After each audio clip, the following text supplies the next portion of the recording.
ایران اسرائیل جنگ اور جنگ بندی کا الرٹ۔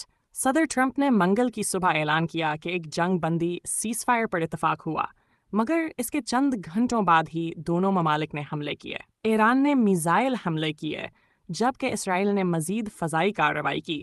ایرانی وزیر خارجہ عباس اراغچی نے سرکاری طور پر ان حملوں کی مذمت کی اور واضح کیا کہ ایران نے کسی بھی فریق سے جنگ بندی کا معاہدہ نہیں کیا۔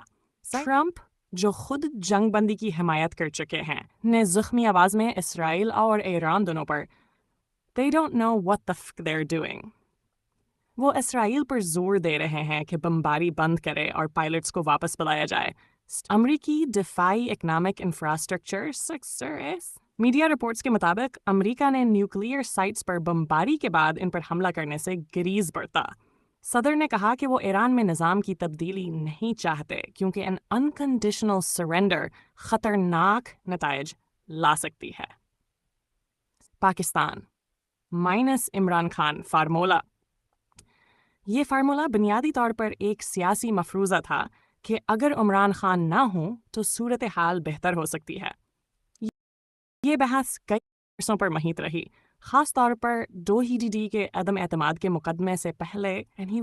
عمران خان نے خود اس فارمولے پر تبصرہ کرتے ہوئے کہا کہ وہ اگر کے مفاد میں ہو تو وہ اتارے جانے کے مستحق ہیں، سرچ ظلم لیکن پارٹی رہنماؤں مثلا شاہ محمود قریشی، اسد عمر نے اسے مسترد کیا اور کہا کہ P T I Imran Khan کے بغیر ممکن نہیں